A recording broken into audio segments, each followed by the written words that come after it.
بچیوں کی شادی کرنا، صلہ رحمی کرنا، ماں باپ کا ادب و احترام کرنا، یہ سب اچھے کام ہیں۔ یہ کیا ہیں؟ لیکن ان کا فائدہ بندے کو جب ہوگا جب بندے کا ایمان ہوگا۔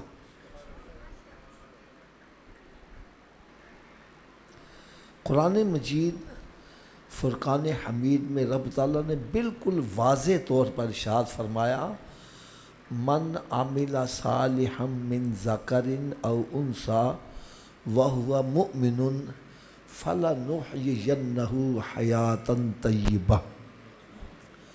فرمائے نیکی مرد کرے یا عورت کرے، شرط یہ ہے کہ وہ مومن۔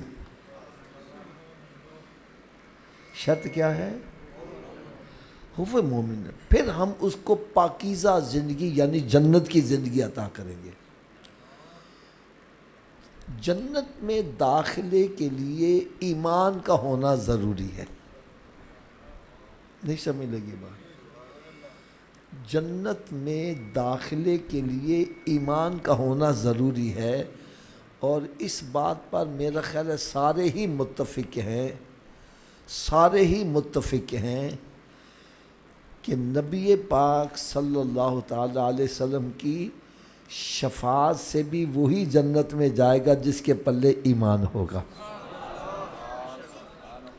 ہم سرکار صلی اللہ علیہ وسلم کی شفاعت میں بھی قائل ہیں، اللہ تعالیٰ کی رحمت کے بھی قائل ہیں، لیکن اس بات پر آپ حضرات بھی سارے متفق ہیں، سرکار صلی اللہ علیہ وسلم کی شفاعت سے جنت میں وہی جائے گا جس کے پلے دولت ایمان ہوگا، اور رب تعالیٰ کی رحمت سے بھی جنت میں وہی جائے گا جس کے پلے ایمان ہوگا۔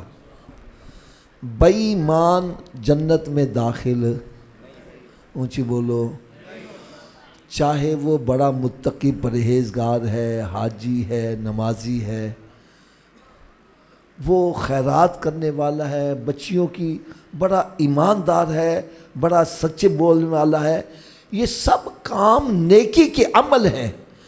نیکی کے اعمال فائدہ جب دیں گے جب بندے کے پلے ایمان ہوگا۔ اگر ایمان ہی پلے نہیں ہے تو پھر کوئی بھی نیکی اس کو فائدہ، اونچی بولو، فائدہ۔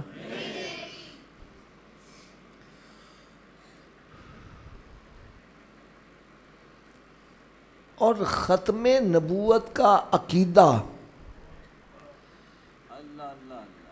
یہ ایمان کا کتنا حصہ ہے، یہ ایمان کے لیے کتنا بنیادی حیثیت رکھنے والا ہے، یا ختم نبوت پر ایمان لانا یہ مسلمان ہونے کے لیے، مومن ہونے کے لیے کتنا ضروری ہے۔ میں اس کے لیے صرف ایک اشارہ کروں گا، امام اعظم ابو حنیفہ رحمۃ اللہ تعالی علیہ، یہ وہ ہستی ہیں، ان کا مقام کتنا بلند ہے۔ ہمارے ہاں 4 ائمہ کرام ہیں، امام اعظم ابو حنیفہ رحمۃ اللہ تعالی، امام شافعی، امام مالک، امام احمد بن حنبل، یہ 4 ائمہ مجتہدین ہیں، اور ہمارا عقیدہ ہے چاروں امام برحق ہیں، اور ان کے جتنے بھی فالورز ہیں وہ سارے کے سارے حق پر ہیں، چاروں امام، ٹھیک ہے۔ حضور داتا گنج بخش رحمت اللہ کا مقام کتنا عرفہ اور اعلیٰ ہے۔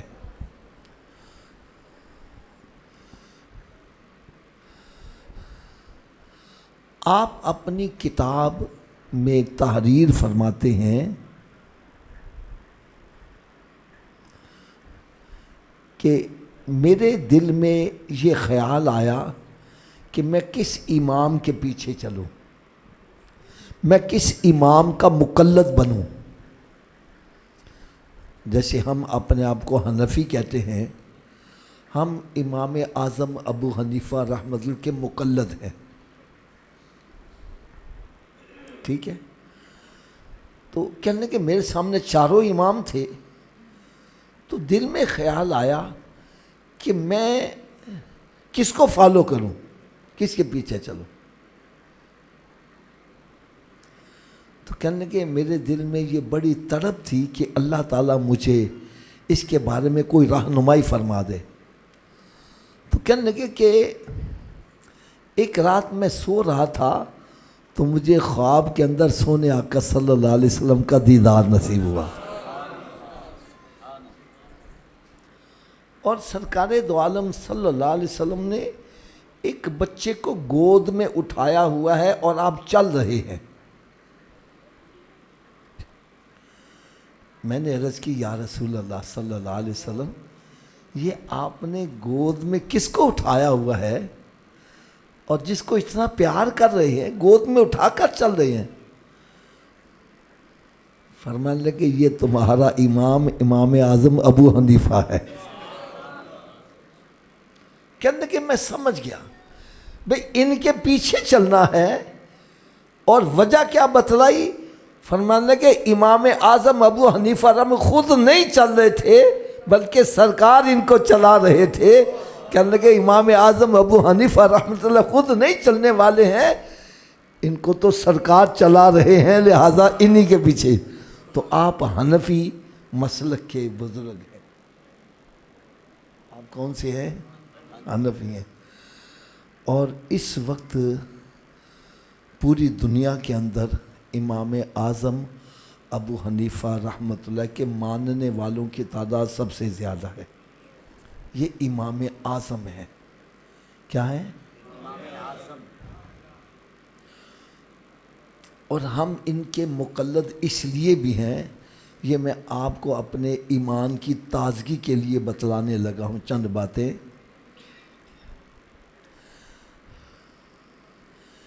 جس نے ایمان کی حالت میں سرکار صلی اللہ علیہ وسلم کی صحبت میں ایک پل گزارا اس کو صحابی کہتے ہیں۔ کیا کہتے ہیں؟ اور جس نے ایمان کی حالت میں صحابی کی صحبت میں ایک پل گزارا اس کو تابعی کہتے ہیں۔ کیا کہتے ہیں؟ تھوڑا سا اونچی آواز سے بولو۔ اور قرآن مجید اگر حوالہ ہو سکے تو یاد کر لینا، 11واں پارہ اس کا دوسرا رکوع ہے، 11واں پارہ اس کا دوسرا۔ والسابقون الاولون من المہاجرین والانصار والذین اتبعوہم بإحسان رضی اللہ عنہ ورضوا عنہ وأعد لهم جنات تجری تحتها الانہار خالدین فیہا ابدا ذالک الفوز العظیم۔ فرمایا جو ایمان لانے میں سبقت لے گئے اور جو ایمان لانے میں بعد میں ایمان لائے، ان میں مہاجر اور انصار، فرمایا ان کا مقام اللہ تعالیٰ کے ہاں اتنا بلند ہے، صحابہ کرام ان کا مقام اتنا بلند ہے کہ جو ان کے نقش قدم پر بھی چلے گا رب ان سے راضی، وہ رب سے راضی، اور اللہ تعالیٰ ان سب کو جنت عطا فرمائے گا۔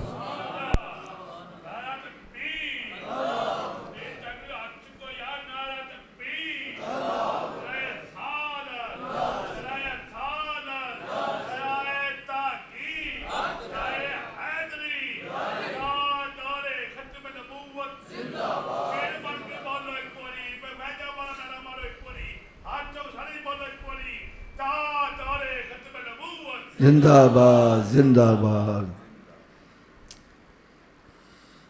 اب جاننا بڑی توجہ سے ذرا بات سننا، امام اعظم ابو حنیفہ رحمۃ اللہ تعالی علیہ جتنے بھی چاروں ائمہ کرام میں یہ شرف امام اعظم ابو حنیفہ رحمۃ کا حاصل ہے کہ آپ نے تقریباً 23 صحابہ کرام کی صحبت حاصل کی ہے، یہ تابعی ہیں، اور ان کے بارے میں قرآن یہ کہہ رہا ہے جو صحابہ کرام کے نقش قدم پر بھی چلے گا اللہ تعالیٰ ان کو جنت عطا کرے گا۔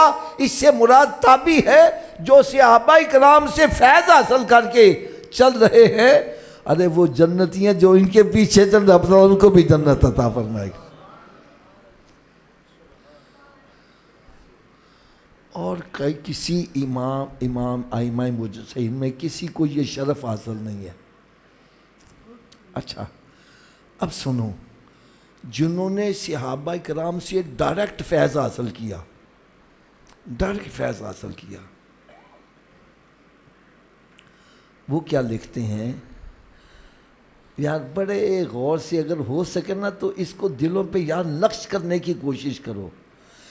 امام اعظم ابو حنیفہ رحمۃ اللہ تعالی علیہ آپ ارشاد فرماتے ہیں کہ اگر کوئی بندہ سرکار دو عالم صلی اللہ علیہ وسلم کے جلوہ گر ہونے کے بعد یہ کہے کہ میں نبی ہوں، کیا کہے؟ میں نبی ہوں، فرمایا جو اس سے اتنا کہہ دے کہ تیرے پاس کیا دلیل ہے، اتنا کہنے سے ہی وہ کافر ہو جائے گا۔ کہ دلیل تو مانگ رہا ہے اس لیے کہ تیرے اندر کوئی نرم گوشہ ہے؟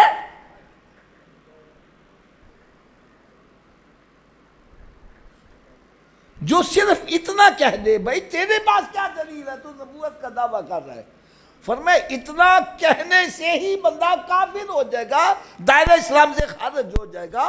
اللہ رب العزت نے جب ارشاد فرمایا اے ابراہیم اب میرا گھر بنا دو، کیا بنا دو؟ تو حضرت ابراہیم علیہ نبینا علیہ السلام اور حضرت اسماعیل علیہ السلام دونوں نے مل کر گھر بنایا۔ یار وہ گھر کی شان کتنی اعلیٰ ہوگی جس کا بنانے والا بھی نبی ہے اور مزدوری کرنے والا بھی نبی ہے۔ حضرت اسماعیل علیہ السلام مزدوری کام کرتے تھے اور یعنی پتھر پکڑ پکڑ کر لاتے تھے، اور حضرت ابراہیم علیہ السلام وہ پتھر فٹ کرتے جاتے تھے۔ اور ایک بڑی پیاری بات بول، جیسے میں نے بتایا نا کہ جب ایک راج تعمیر کرتا ہے اس کی پہنچ سے اوپر ہو جائے تو پھر وہ گو لگاتا ہے، اس پہ خانے پاپے کے گو نہیں لگی، یہ وہی پتھر ہے، اس پر حضرت ابراہیم علیہ السلام کھڑے ہوتے تھے، وہ پتھر خود آپ کو اٹھا کر وہاں لے جاتا تھا جہاں پتھر دوسرا نصب کرنا ہوتا۔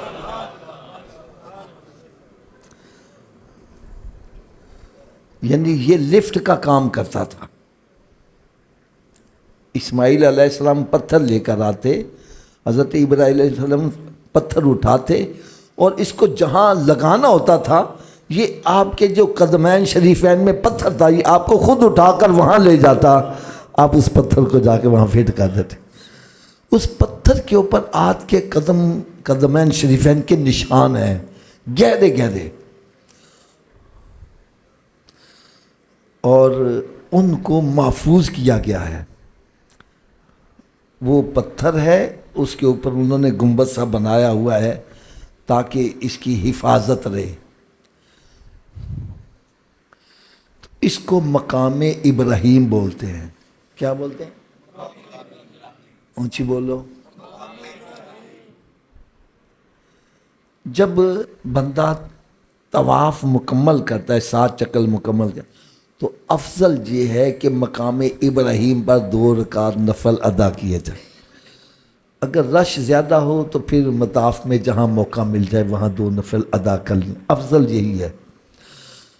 میرے آقا صلی اللہ علیہ وسلم حضرت عمر فاروق رضی اللہ تعالیٰ عنہ کے ہمراہ خانہ کعبے کا طواف کر رہے ہیں، تو میرے آقا صلی اللہ علیہ وسلم نے ارشاد فرمایا اے عمر یہ مقام ابراہیم ہے۔ کیا ہے؟ عرض کرنے کا یا رسول اللہ اگر آپ اجازت دیں تو یہاں پر نفل ادا کر لیں، اس کو جائے نماز بنا لیں۔ میرے آقا صلی اللہ علیہ وسلم خاموش رہے، طواف کرتے رہے، رب تعالیٰ نے آیتیں اتار دی وَاتَّخِذُوا مِن مَقَامِ إِبْرَاهِيمَ مُصَلًّى۔ اے میرے پیارے حبیب صلی اللہ علیہ وسلم، جو مرضی عمر کی ہے وہی میری مرضی ہے، اس کو مقام ابراہیم کو جائے نماز بنا لو۔ قرآن مجید میں تقریباً 23 ایسے مقامات ہیں جہاں پر حضرت سیدنا عمر فاروق رضی اللہ تعالیٰ عنہ کی رائے کے مطابق رب نے قرآن میں آیتیں اتاری ہیں۔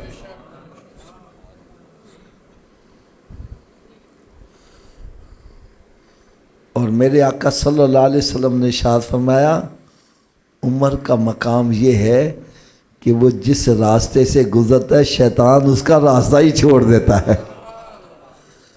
شیطان عمر کے سائے سے بھی بھاگتا ہے۔ کیا میں نے کہا شیطان؟ نہیں، تھوڑا سا اونچی آواز سے بولو، ایک بڑی مزیدار بات سنانے لگا۔ شیطان عمر کے سائے سے، آج بھی محفل میں عمر کا نام لے لو جو شیطان نہیں سمجھ لگی میں بات میری سمجھ آئی ہے کہ نہیں آئی؟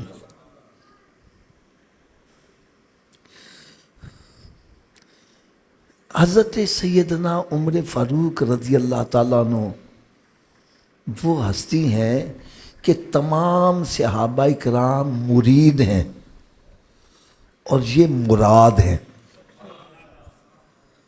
تمام صحابہ کرام آ کے مرید ہوئے ہیں اور میرے آقا صلی اللہ علیہ وسلم نے ان کو مانگ کر لیا ہے۔ حضرت صاحب ایک بڑا مزیدار نقطہ بتلاؤں، اللہ کرے کہ دلوں میں چوٹ کر جائے۔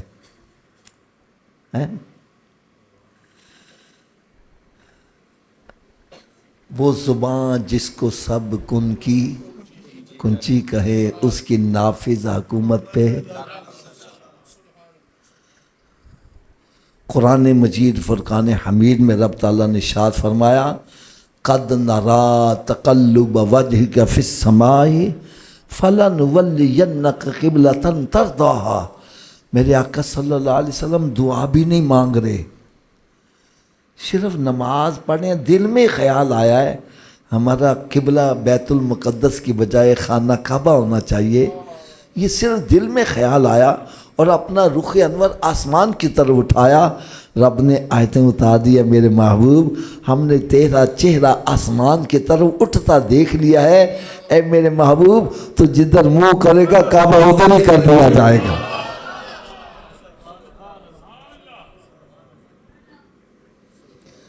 دیکھو بھائی، میں آپ کو تھوڑا سا نا مرتبہ بتلا دوں، ہمارا مقام کیا ہے، ہم دعا مانگیں قبول ہو یا نہ ہو، اور اللہ کے ولی کا ہاتھ اٹھ جائے تو دعا، اور میرے آقا صلی اللہ علیہ وسلم دعا بھی نہ مانگے، دل میں خیال آئے رب تعالیٰ دعا قبول فرما لے۔ جن کے دل میں خیال آئے رب دعا قبول کر رہا ہے، وہ رب تعالیٰ کی بارگاہ میں عرض کیا کر رہے ہیں، یا اللہ 2 عمروں میں 1 عمر دے دے۔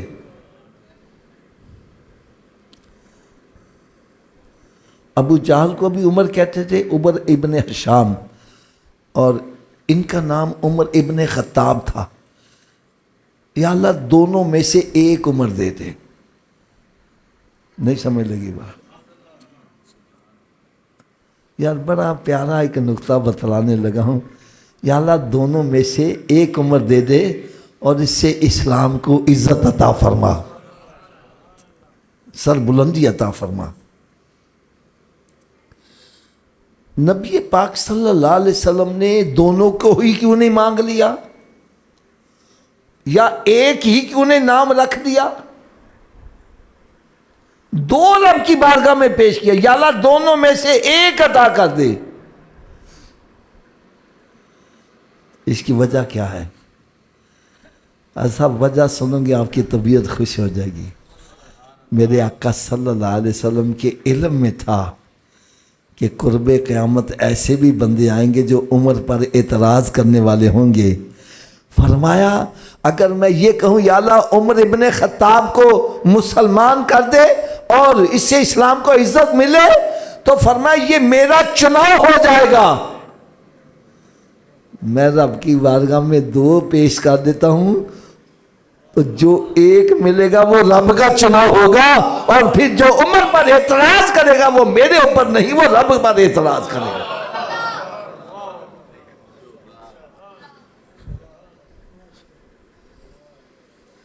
دونوں میں سے ایک.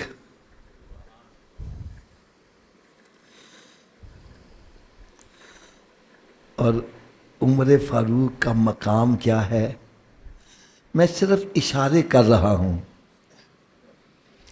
حضرت سیدنا عمر فاروق رضی اللہ تعالیٰ عنہ 24 لاکھ مربع میل پر حکومت کر رہے ہیں.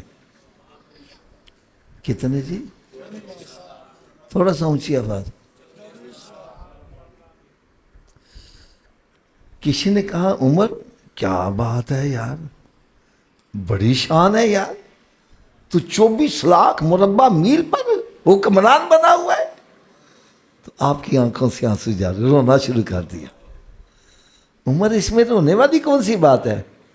فرمایا میں وہی عمر ہوں جس کا باپ اونٹ چرانے کے لیے بھیجتا تھا اور 4 اونٹ میرے قابو میں نہیں آتے تھے، 4 اونٹ میری بات نہیں مانتے تھے.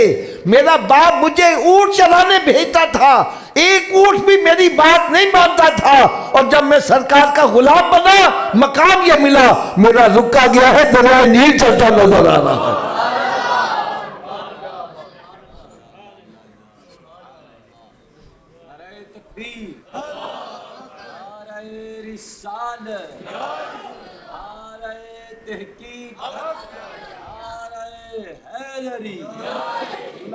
حق اہل سنت والجماعت جسے 1 اونٹ قابو میں نہیں آتا تھا، فرمایا اگر دجلہ دریا کے کنارے کتا بھی پیاسا مر گیا عمر قیامت کے اس کا بھی جواب دے گا.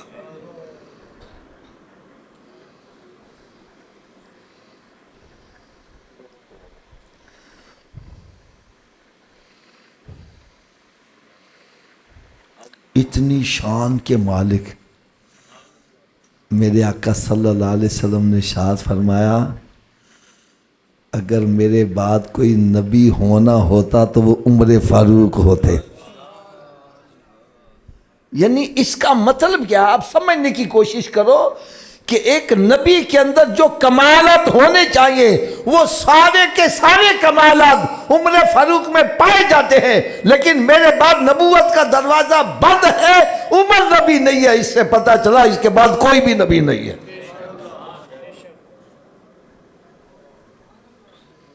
جن کی مرضی کے مطابق قرآن اتر رہا ہے، جن کی رائے کے اوپر قرآن کی آیتیں اتر رہی ہیں. اگر وہ نبی ہے نہیں ہی ہے آج کانا جو اس قدر جھوٹا، اس قدر کذاب. میں چند باتیں بتلاؤں، یقین جانو اندر جل جاتا ہے کہ کس قدر بدبخت بندہ تھا، اور جو اس کو ماننے والے اس سے بڑے بدبخت ہیں. اتنے اندھے ہو گئے نظر ہی کچھ نہیں ان کو آ رہا یار.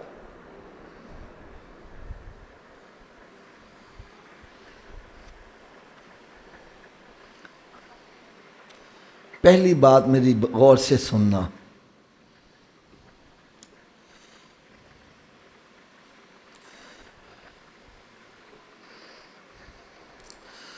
اور اتفاق کی بات ہے کہ میں کہتا ہوں آپ سارے حضرات اللہ کا شکر ادا کرو کہ رب تعالیٰ نے ہمیں سنی بریلوی بنایا ہے.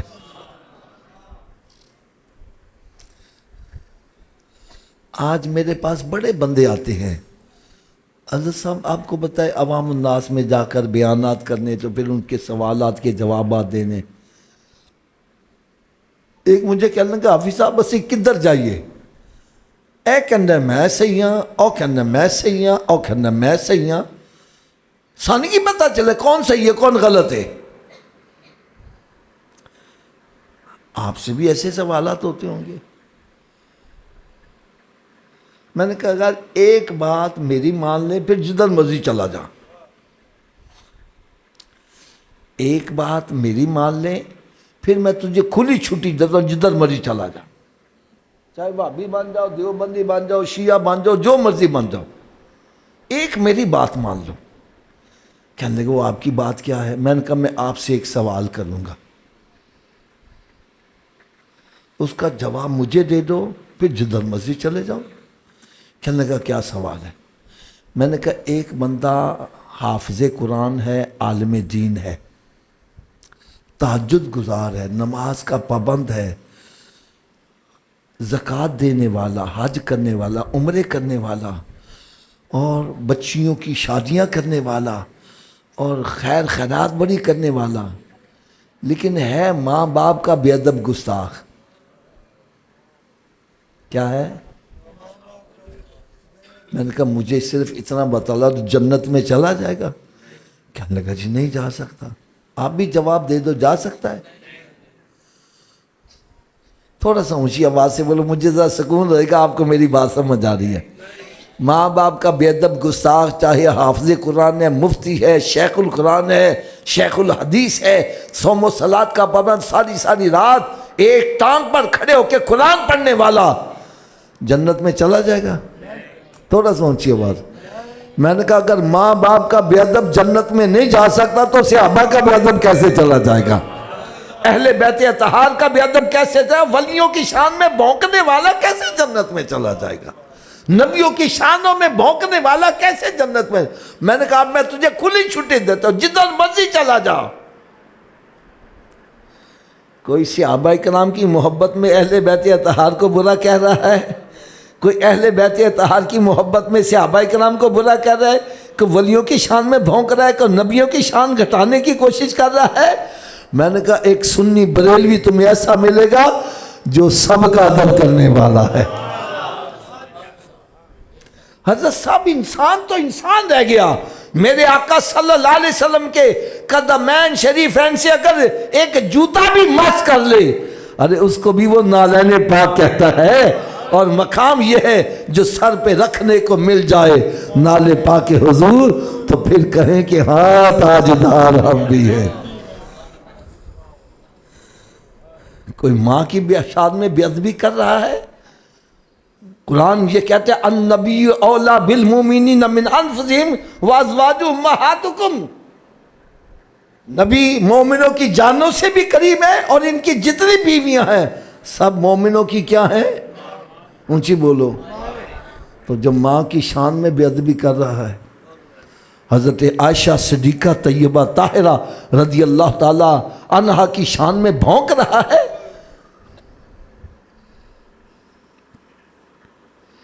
وہ عائشہ صدیقہ طیبہ طاہرہ رضی اللہ تعالی عنہا جن کی صدقے ہمیں ایمان کا تقریباً 3/4 حصہ جو ملا ہے وہ عائشہ صدیقہ کی وجہ سے ملا ہے۔ سب سے زیادہ حدیثیں حضرت ابو ہریرہ رضی اللہ عنہ سے ملی، اور اس کے بعد سب سے زیادہ حدیثیں حضرت عائشہ صدیقہ طیبہ طاہرہ رضی اللہ تعالی عنہا سے ملی۔ اور خدا کی قسم یہ جتنے بندے اہل بیت اطہار کی محبت کا دعویٰ کرتے ہیں ان کو تو ڈوب مرنا چاہیے۔ جتنی اہل بیت اطہار کی حدیثیں ہیں ساری حضرت عائشہ سے ہی ملی ہیں۔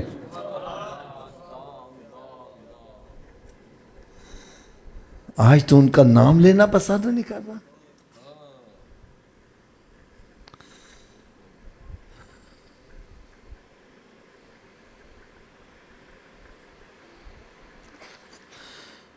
نبی پاک صاحب الاولاق صلی اللہ تعالی علیہ وسلم، یار بڑے غور سے ذرا میری بات سننا، بڑی توجہ سے سننا۔ آج ایک بندہ بظاہر نام کے ساتھ مفتی بھی لکھتا ہے اور اٹھ کر یہ کہتا ہے کہ قرآن پاک میں بھی غلطی رہ گئی۔ اور سرکار صلی اللہ علیہ وسلم امی تھے، ان پڑھ تھے، اس غلطی کا سرکار کو بھی پتہ نہ چل سکا، اور اس بدبخت کو آج پتہ چلا ہے۔ حضرت حضرت صاحب سوچنے والی بات کیا ہے، یہ قرآن مجید کہاں اترا؟ عربی میں اترا اور عربوں کے بیچ میں اترا، اور عربی اپنے آپ کو عربی کہتے تھے اور دوسروں کو اجمی کہتے تھے، کہنے ہمارے سامنے یہ سارے گونگے ہیں، ہمارے سامنے بول ہی نہیں سکتے، ہمارے سامنے ان سب کی بولتی بند ہے، علم ہے تو ہمارے پاس ہی ہے۔ اللہ تعالیٰ نے انہی کی زبان میں قرآن اتارا، وہ اس پر اعتراض نہیں کر سکتے۔ آج کا ملا اٹھ کے اعتراض کر رہا ہے، ارے ذالک الکتاب لا ریب فیہ، یہ وہ کتاب ہے جس میں شک شبہ کی گنجائش ہے۔ جو شک شبہ کر رہا ہے اس کے بلے ایمان ہی نہیں رہا۔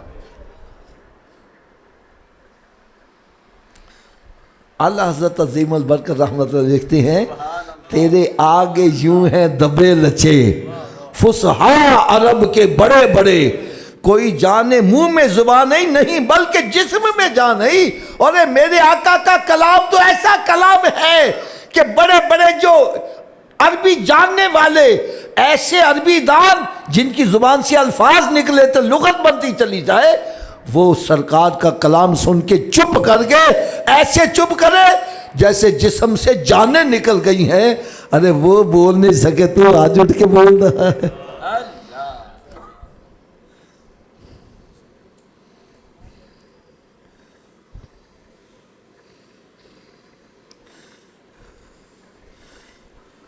اعتراض کیا کرتا ہے کہ سرکار صلی اللہ علیہ وسلم کے صفاتی ناموں میں امی کا لفظ بھی ہے۔ کیا ہے؟ نبی الامی۔ امی کا مطلب کیا ہوتا ہے؟ تو یہاں میں نا جو کوئی تھوڑا سا انگلش جاننے والے ہیں ان کے سامنے ایک فقرہ رکھنے لگا ہوں۔ انگلش کا ایک فقرہ ہے، I saw a saw which could not saw، SAW saw، 3 جگہ استعمال ہوا ہے، سپیلنگ بھی ایک ہے، پروننسیشن بھی ایک ہے۔ I saw SAW saw، a saw which could not saw، اس کا مطلب کیا ہے؟ میں نے دیکھا ایک آرا جو کاٹ نہیں سکتا تھا۔ SAW کا مطلب دیکھنا بھی ہے، سا کا مطلب آرا بھی ہے، اور سا کا مطلب کاٹنا بھی ہے۔ تو ایک لفظ جب 3 جگہ استعمال ہوا تو ہر جگہ اس کا ایک ہی مطلب نہیں کر سکتے۔ میں اسی لیے کہتا ہوں یار یہ جہلمی اور دوجوں کے پیچھے مت بھاگو، یہ تمہیں قرآن کی آیتیں سنائیں گے، دیکھو یہ لفظ لے، یہ لفظ لے۔ اب قرآن مجید کی آیہ مبارکہ ہے وَمَكَرُوا وَمَكَرَ اللَّهُ وَاللَّهُ خَيْرُ الْمَاكِرِينَ، ہے کہ نہیں آیت؟ اب کچھ ایسے بدبخت ہیں وہ کہتے ہیں مکر کا مطلب ساری جگہ کوئی کری جاؤ۔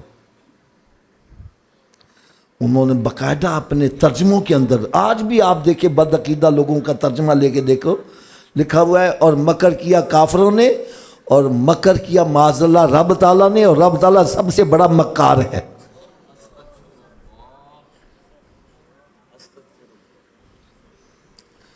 بدبختو، اگر میں تمہارے باپ کو کہوں مکار ہے تو لڑنے مرنے کے لیے، اور جو رب کے بارے میں کہہ رہے تو اس کو کہتے ہیں میرا مفتی ہے۔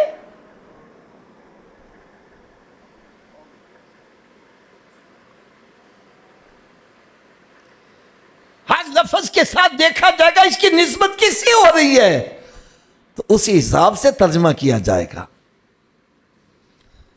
تو اللہ حضرت نے دیکھو کیسا پیارا ترجمہ کیا، فرمایا مکر کیا کفار نے، اور رب تعالیٰ نے ان کے خلاف خود خفیہ تدبیر فرمائی، اور رب تعالیٰ بہتر تدبیر فرمانے والا ہے۔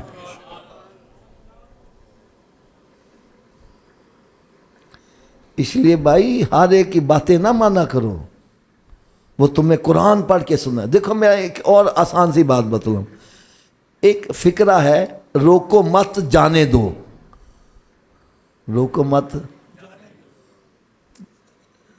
ایک ہی فقرہ ہے, روکو مت. اب میں تھوڑا سا وقف آگے پیچھے کرنا, روکو مت جانے دو, فقرہ وہی ہے اور الٹ ہو گیا کام.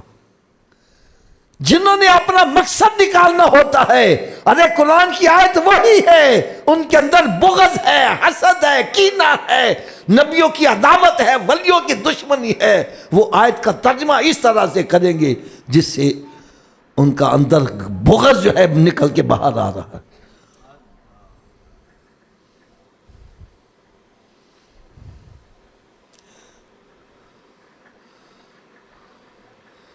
یار یہ سورت والضحیٰ بڑی مشہور سورت ہے. وَوَجَدَكَ ضَالًّا فَہَدَىٰ.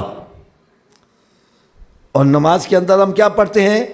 غیر المغضوب علیہم, اونچی بولو, نہ ان کے راستے پر چلا جن پر تیرا غضب ہوا, اور نہ جو ان پر جو راستے سے بیک گئے, گمراہ ہوئے.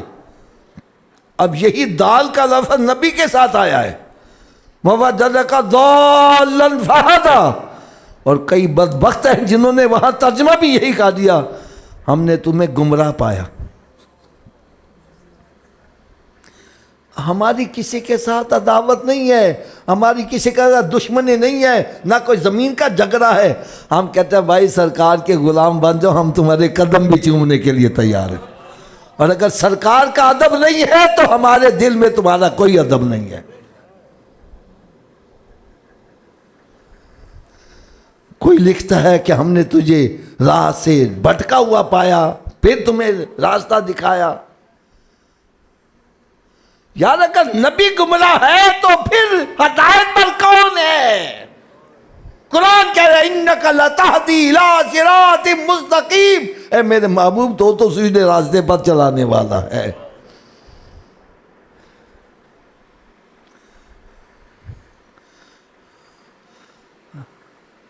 ہم اپنے آپ کو ایسے بریلوی نہیں کہتے. اعلیٰ حضرت نے اس کا ترجمہ کیا کیا؟ لفظ دال ہی آیا ہے دونوں جگہ. وَوَجَدَكَ ضَالًّا فَہَدَىٰ. اعلیٰ حضرت اس کا ترجمہ کرتے ہیں اے میرے محبوب ہم نے تجھے اپنی یاد میں خود رفتہ پایا. کہ میری یاد میں تو اس قدر مستغرق ہو گیا, گھر بار چھوڑ کے اور سب کچھ چھوڑ کے, دنیا چھوڑ کے غار ہرا میں آ کے کئی دن رب کی عبادت میں مشغول ہیں. تو فرمایا میرے محبوب ہم نے تو تجھے لوگوں کی ہدایت کے لیے بھیجا ہے, لہذا ادھر بھی توجہ کرو گا.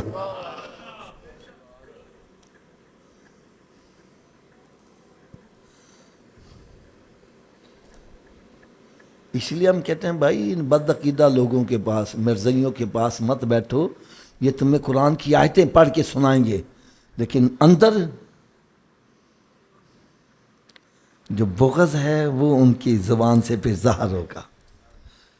اگر ابھی بھی میری بات سمجھ نہیں آئی, میں اور یار بڑی آسان سی مثال دے دوں. ایک بندہ کہتا ہے معاذ اللہ ثم معاذ اللہ, میں نقل کفر نباشد, میں صرف سمجھانے کے لیے, وہ کہتا ہے نبی ہمارے بڑے بھائی کی طرح ہے نا ایسے. بولو تو صحیح یار. ہم کہتے ہیں تمہارے پاس دلیل کیا ہے؟ وہ کہتا ہے دیکھو انما المؤمنون اخوۃ, سارے مومن بھائی بھائی ہیں. اب قرآن کی آیت ہے, کہاں جاؤ گے؟ قرآن کہتا ہے سارے مومن بھائی بھائی ہیں. اب سرکار کو مومن نہ مانو تب ایمان سے گئے, اور بڑا بھائی مان لیا تو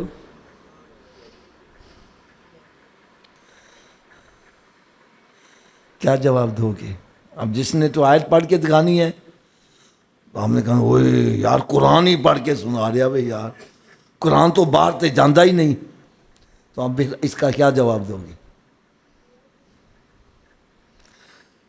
ہائے ہائے ہائے بھائی, اس کا جواب یہ ہے, اس سے پوچھو کیا سارے مومن بھائی بھائی ہیں؟ وہ کہے گا جی ہاں, ان کو پھر رب بھی مومن ہے. هو اللہ الذی لا الہ الا هو الملک القدوس السلام اونچی بولو یار، پھر ہم کو بھی بھائی کہو۔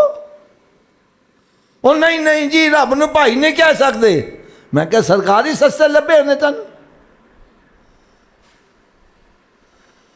ارے اللہ کا مومن ہونا اور ہے، نبی کا مومن ہونا اور ہے، امتی کا مومن ہونا اور ہے، ہر ایک کا مقام علیحدہ علیحدہ ہے۔ اللہ تعالیٰ ایمان دینے کے لحاظ سے مومن ہے، اور سرکار قبول کر کے امت تک پہنچانے کے لحاظ سے مومن ہے، اور امتی قبول کرنے کے لحاظ سے مومن ہے۔ ہر ایک اپنے اپنے مقام پر ہے۔ آپ کہیں گے حافظ صاحب اس میں نقصان کیا ہے؟ سنو نقصان کیا ہے۔ نبی کو بڑا بھائی ماننے میں نقصان کیا ہے؟ علماء کرام نے ایسے ہی نہیں بال کی کھال اتارتے ہیں۔ کیوں کرتے ہیں؟ سنو، حضرت صاحب میرا اپنے بھائی سے اختلاف ہو جائے، میں مسلمان رہوں گا کہ نہیں رہوں گا؟ اور بھائی سے لڑائی ہو بھی جاتی ہے کہ نہیں ہو جی تو بندہ دائرہ اسلام سے خارج ہو جاتا ہے۔ میرے بڑے بھائی سے اختلاف ہو جائے میں مسلمان ہی رہوں گا، بھائی کے ساتھ میری لڑائی ہو جائے میں مسلمان ہی رہوں گا، اور نبی سے اختلاف ہو گیا تو نبی سے لڑائی ہو گئی تو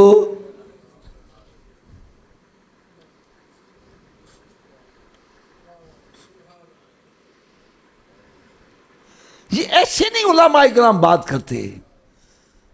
تمہیں اگر کسی چیز سے منع کرتے ہیں باز آ جاؤ۔ دیکھو یار میں اور آسان سی بات بتلاؤں، میرے سامنے یہ بابا جی بیٹھے ہوئے ہیں، چہرہ بڑا نورانی ہے، میں کہتا ہوں واہ واہ بڑا نور برس رہے آوے ہیں، اور بڑے صحت مند ہیں، اور کوئی حکیم دیکھے گا انہیں کہا ہے تے بادی دا مارے آیا ہوئے،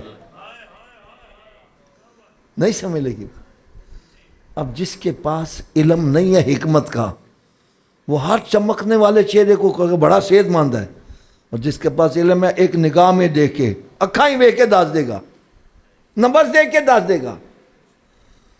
تو بھائی ہم ہیں جاہل، ہر اسلام کی کتاب کو دیکھ ہم کہتے ہیں اسلام ہی ہے۔ جو اہل علم ہے وہ دیکھتا ہے اس میں اسلام کے نام پر لوگوں کو گمراہ کیسے کیا جا رہا ہے، اس لیے علماء کرام کے پیچھے چلو۔ اب سنو میری بات سنو، میں اصل میں کچھ محبت اور پیار اور آپ کی توجہ کی وجہ سے کچھ ادھر ادھر چلا گیا۔ میں اب چند باتیں جو عرض کرنے لگا ہوں، سرکار صلی اللہ علیہ وسلم امی ہیں، کیا ہے؟ تو امی کا لفظ اگر عام بندے کے ساتھ آئے گا ہم کریں گے جاہل، ان پڑھ، اور اگر یہی امی کا لفظ سرکار کے ساتھ آئے گا تو پھر ہم ان پڑھ جاہل نہیں کریں گے، بلکہ یہ کریں گے وہ جس کا دنیا میں کوئی استاد نہیں ہے۔ دنیا میں استاد ان کو جاہل نہیں کہا جائے گا، کیونکہ قرآن کہتے ہیں الرحمن علم القرآن، اور رحمان نے تو خود سکھایا ہے محبوب کو قرآن، اور جو رب سے پڑھ کر آئے تو اس کو جاہل کہہ رہا ہے؟ یار شرم نہیں آ رہی تجھے؟ جو آئی اس لیے وَيُعَلِّمُهُمُ الْكِتَابَ وَالْحِكْمَةَ، جو کتاب اور حکمت کا علم سکھانے کے لیے آئے ہیں، جو خود جاہلہ کسی کو کیا سکھا سکتا ہے؟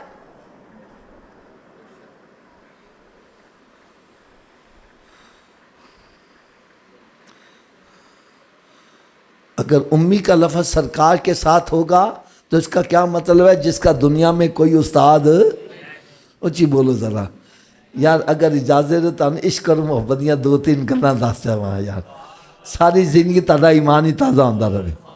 جس کا دنیا میں کوئی استاد، تھوڑا سن جائے، جس کا کوئی دنیا میں استاد، اچھا سرکار کا استاد کیوں نہیں ہے؟ وجہ کیا ہے؟ اس میں حکمت کیا ہے؟ لو پہلی حکمت سنو، آپ حضرت صاحب جس سے پرائمری میں پڑھتے رہے، وہ چاہے میٹرک پاس تھا، وہ بھی آپ کا کیا لگا؟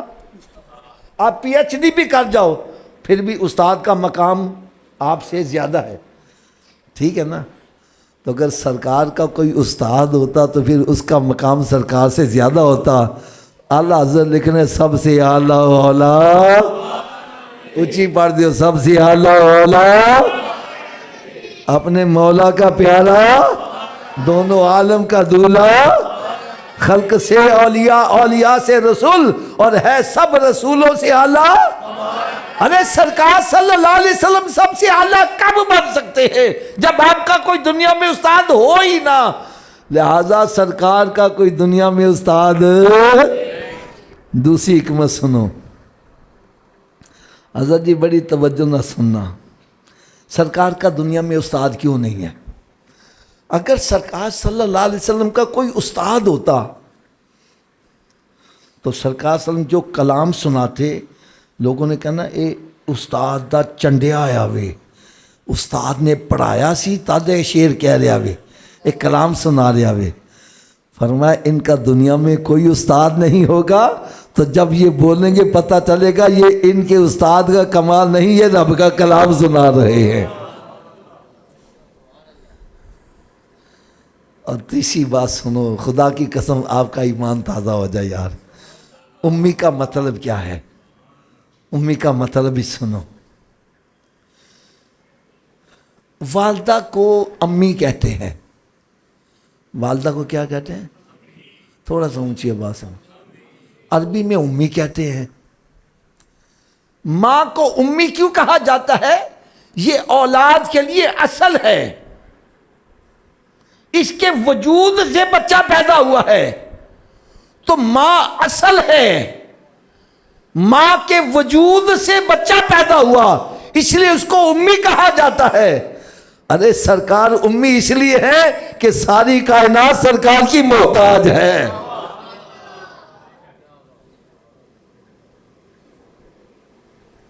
نہیں سمجھ آ رہی؟ حضرت جابر رضی اللہ تعالیٰ عنہ سرکار صلی اللہ علیہ وسلم کی بارگاہ میں عرض کرتے ہیں، یا رسول اللہ صلی اللہ علیہ وسلم، اللہ تعالیٰ نے جب کائنات بنانا چاہی تو سب سے پہلے کس چیز کو بنایا؟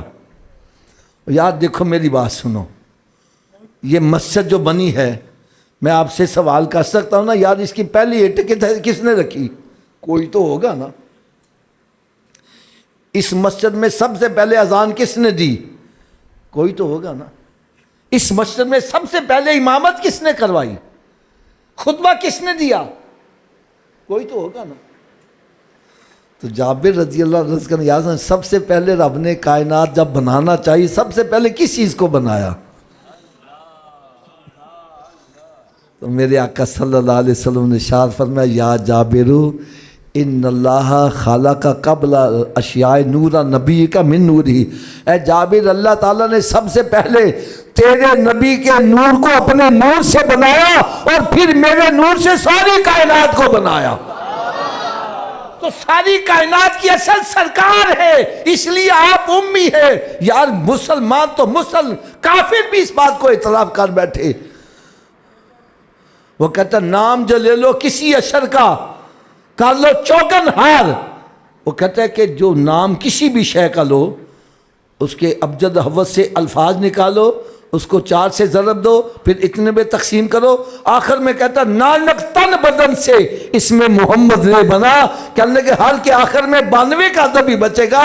اس سے پتہ چلا ہر چیز کی اصل میرے آقا کا نور ہی ہے. کیا شان احمدی کا چمن میں ظہور ہے، ارے ہر گل میں ہر بشر میں محمد کا نور ہے. بات ہو رہی تھی امی کی. نبی کا دنیا میں کوئی استاد؟ اچھی بولو یار. یار بڑی مزیدار گال سناواں گا یار. اے میری چیلنج ہے گا جے کوئی مائی دا لال اس دا جواب نہیں دے سکتا. غلام احمد قادیانی اپنی کتاب چ اپنی حیات دے اتنے جڑی انہیں لکھی وہ چ لکھدا وے میں سکولے پڑھنا ہونا سا تے کلاس سب تو نکما میں ہی ہونا سا. میں نے ابھی جو الفاظ کہے نا کہ جو اس کے ماننے والے اس سے بڑے بدبخت ہیں. اتنے اندھے ہو گئے یار. نبی کا تو دنیا میں استاد ہی کوئی نہیں ہوتے، اور یہ کہتا میں کلاس میں پڑھتا تھا اور سب سے نکما میں ہی ہوتا تھا. اور جو سب سے نکما ہوتا ہے اس کو سب سے پچھلے بینچوں میں بٹھاتے ہیں. کہنے کہ مجھے سب سے پچھلے بینچوں میں بٹھاتے تھے اور مجھے سبق یاد نہیں ہوتا تھا اور میرا استاد میرے کان کھینچا کرتا تھا. کہنے کہ آج جو میرے کان لمبے ہیں یہ استاد کی وجہ سے ہوئے.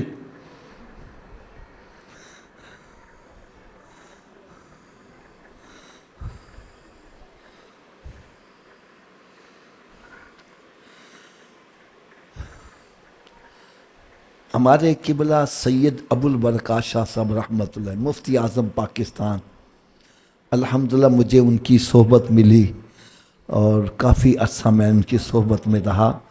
تو آپ جمعہ پڑھاتے تھے لوکو شاپ کی مسجد میں. تو آپ جمعہ پڑھا رہے تھے تو جب یہ قادیانیوں کو غیر مسلم قرار دیا گیا نا، تو ایک قادیانی آ کے تو مسلمان ہوا اور اس نے پھر کہا کہ جی مجھے یہ مائک دیا جائے، میں کچھ تھوڑی سی گفتگو کرنا چاہتا ہوں.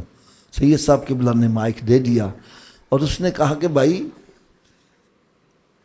میں پیدائشی طور پر قادیانی، ان کے گھر میں پیدا ہوا اور انہی کے مدارس میں پڑھا، انہی کی تعلیم گاہوں میں علم حاصل کیا، لیکن ایک سوال کا مجھے جواب آج تک کوئی نہیں دے سکا اور نہ ہی کوئی دے سکتا ہے.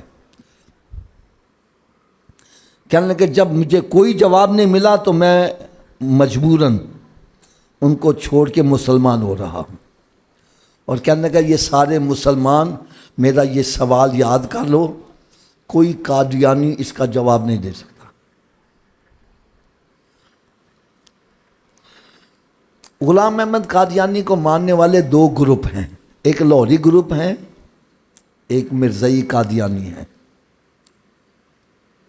لاہوری گروپ اس کو نبی نہیں مانتا، مجدد مانتا ہے. کیا مانتا ہے؟ اور جو قادیانی ہیں وہ اس کو نبی مانتے ہیں. یہ ایسا بدبخت ہے جب لاہوریوں کے پاس آتا کہتا ہے میں نبی نہیں جے، جڑا میں نبی مانتا وہ جھوٹا جے، میں تے مجدد ہاں. اور جب ان کے پاس جاتا کہتا میں نبی جے، میں مجدد نہیں ہے گا. کہنے اگر مجدد مانے تو نبی کی طرف سے جھوٹا پڑتا ہے، نبی مانے تو مجدد کی طرف سے جھوٹا پڑتا ہے. جھوٹا تو مومن نہیں ہو سکتا، نبی کیسی ہو سکتا ہے؟ کہنے لگا آج تک مجھے اس کا کوئی جواب نہیں دے سکا. اور حضرت صاحب اس نے بلندر جھوٹ بولے. قرآن مجید کا 6 پارہ ہے، اس کا 2 رکوع، وَإِن مِّنْ أَهْلِ الْكِتَابِ إِلَّا لَيُؤْمِنَنَّ بِهِ قَبْلَ مَوْتِهِ.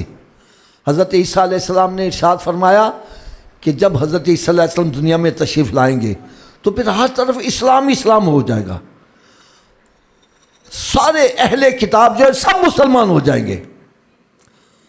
تو اس نے کہا کہ میں مسیحی موعود ہوں، میں عیسیٰ ہوں.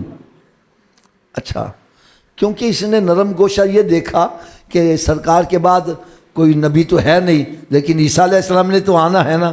اللہ اس بدبخت کو یہ نہیں سمجھ لگی کہ عیسیٰ علیہ السلام نبی بن کے نہیں، سرکار کی امتی بن کے آئیں گے.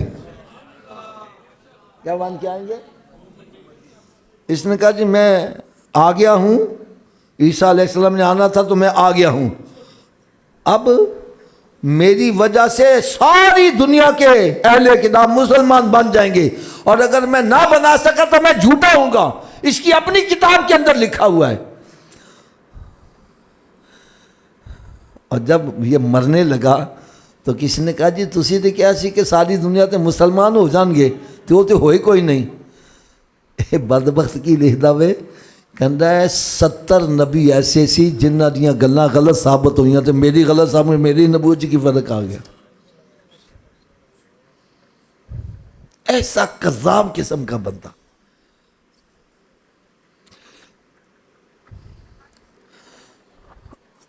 سرکار دو عالم نور مجسم صلی اللہ علیہ وسلم نے واضح طور پر ارشاد فرمایا میرے بعد بڑے بڑے کذاب آئیں گے، دجال آئیں گے، نبوت کا دعویٰ کریں گے. فرمایا خبردار یاد رکھنا میں آخری نبی ہوں، میرے بعد کوئی نبی. اب اگر دلائل دینا شروع کروں تو ٹائم کافی ہو جائے گا. مجھے صرف 50 منٹ کے لیے حکم ہوا تھا، تو میرا خیال ہے ٹائم 11 بج گئے. چلو یار، آخر میں ایک چھوٹا سا سوال آپ سے کرنا ہے. مجھے امید ہے کہ آپ مسجد میں بیٹھے ہو، غلط بیانی نہیں کرو گے، بات سچی کرو گے. ٹھیک ہے نا جی؟ کر لو سوال. ایک تو حضرت صاحب یہ پکا ذہن میں رکھو، میرے آقا صلی اللہ علیہ وسلم کے بعد جو بھی کوئی نبوت کا دعویٰ کرے وہ جھوٹا ہے، کذاب ہے. اس کے ساتھ ہمارا کوئی تعلق نہیں، لین دین نہیں ہے. کئی ایسے بدبخت ہیں جو کہتے ہیں چلو یار مل کے رہنا چاہیے، اور ساری کو جگہ تے مل جل کے رہنا چاہیے. بھائی دیکھو میری بات سنو، ہمارے معاشرے میں عیسائی بھی رہتے ہیں، ہندو بھی رہتے ہیں، ٹھیک ہے نا؟ تو ہم نے کبھی ان کو برا نہیں کہا. وہ اپنے دین کے اوپر چل رہے ہیں، ہم اپنے دین پر چل رہے ہیں. ہم ان کی مخالفت کیوں کرتے ہیں؟ یہ عموماً جو نوجوان نسل ہے نا، ان کے ذہنوں میں یہ باتیں ڈالی جاتی ہیں کہ یار وہ بھی انسان ہی نے، چلو یار انہوں نے کام کرن دیو، تسی انہوں نے پابندیاں کیوں لاندے جے؟ ہے نا سوال؟ تو میری بات بڑی توجہ سے سننا. عیسائی ہو، ہندو ہو، سکھ ہو، مجوسی ہو، وہ اپنے آپ کو کافر سمجھتے ہیں. ہم کافروں والے حقوق ان کو دیتے ہیں. یہ قادیانی ایسے بدبخت ہیں، اپنے آپ کو کافر مانتے ہی نہیں ہیں. وہ کہتے ہیں تسی کافر جیسی مسلمان ہاں. جنگ یہ ہے.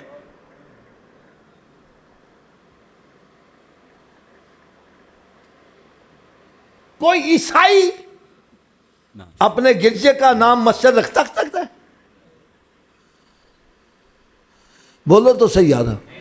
کوئی ہندو، کوئی سکھ اپنی عبادت کا نام مسجد رکھ سکتا ہے؟ کیوں نہیں رکھ سکتا؟ مسجد ہمارا ایک شعائر ہے، یہ مسلمانوں کی نشانی ہے. یہ شاعر کسی غیر مسلم کو اجازت نہیں استعمال کرے. یہ ایسے بدبخت اپنی مسجدوں کے نام، اپنی عبادت کا نام مسجد رکھ رہے ہیں اور کہتے ہیں قرآن ہمارا ہے. اور پھر جناب اپنا جو شاعر اسلام ہیں وہ کہتے ہیں وہ سارے ہمارے اندر ہیں، ہم ہیں، باقی سارے کافر ہیں. وہ ہمیں کافر کہہ رہے ہیں. لڑائی یہ بات کی ہے. میں کہتا آج وہ لکھ کر دے دے، ہم اپنے آپ کو کافر تسلیم کرتے ہیں. کافروں والے حقوق لیتے رہتے رہے، ہماری کوئی لڑائی نہیں. اے نوجوانوں سمجھنے کی کوشش کرو، ہمارا اختلاف ان کے ساتھ کیا ہے. وہ اپنے آپ کو کافر مانتے ہی نہیں ہیں. وہ کہتے ہیں تسی کافر جے، اسی مسلمان ہاں. لڑائی یہ ہے اصل میں. مسلمانوں کے جو شاعر ہیں وہ استعمال کر رہے ہیں، اور یہ سب سزائیں ہمیں کیوں مل رہی ہیں؟ ہم علماء کرام کا دامن چھوڑ بیٹھے ہیں. ہم تھڑے والی سیاست پہ عمل کر رہے ہیں.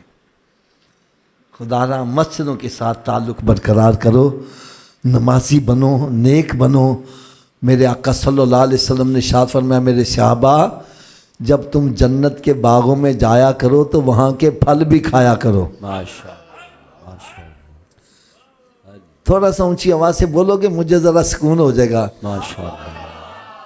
جب جنت کے باغوں میں جایا کرو تو وہاں کے پھل، اونچی بولو، وہاں کے پھل. صحابہ کرام یار سانو سمجھ نہیں لگی.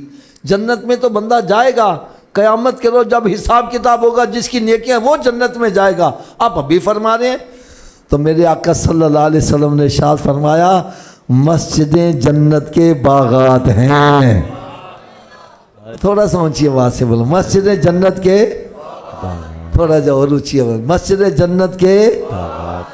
یار میں ہاتھ باندھ کے گل کہنے لگا ہوں، پتہ نہیں کدے دل سے چوٹ لگ جائے. جو دنیا میں رہتے ہوئے جنت کے باغ میں نہیں آ رہا، وہ قیامت کے روز جنت کے باغ میں کیسے چلا جائے؟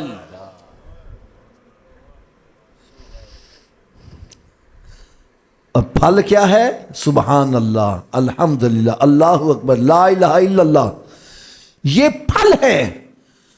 فرمایا مسجد میں آؤ تے پارٹی بازی نہ بناؤ، غیبتاں چغلیاں نہ کرو، رب دا ذکر کریا کرو. یا سبحان. ਲਓ ਹਜ਼ਰਤ ਜੀ ਤੁਸੀਂ ਮੇਰੇ ਸਵਾਲ ਦਾ ਜਵਾਬ ਦੇਣਾ ਜੇ ਮਕਾਨ ਵਿੱਚ ਤੁਹਾਡਾ ਆਪਣਾ ਇਹਨੂੰ ਲੱਗਾ ਹੋਇਆ ਵੇ ਤਾਲਾ ਬਗੈਰ ਚਾਬੀ ਦੇ ਘਰ ਵੜ ਜਾਓਗੇ ਥੋੜਾ ਜਿਹਾ ਉੱਚੀ ਆਵਾਜ਼ ਨਾਲ ਬੋਲੋ ਯਾਰ ਦਾ ਮਸਜਿਦ ਦੇ ਬਾਹਰ ਵਾਲਿਆਂ ਦੀ ਵੀ ਆਵਾਜ਼ ਆਣੀ ਚਾਹੀਏ ਬਗੈਰ ਚਾਬੀ ਦੇ ਘਰ ਵੜ ਜਾਓਗੇ ਜੇ ਬਗੈਰ ਚਾਬੀ ਦੇ ਤੂੰ ਆਪਣੇ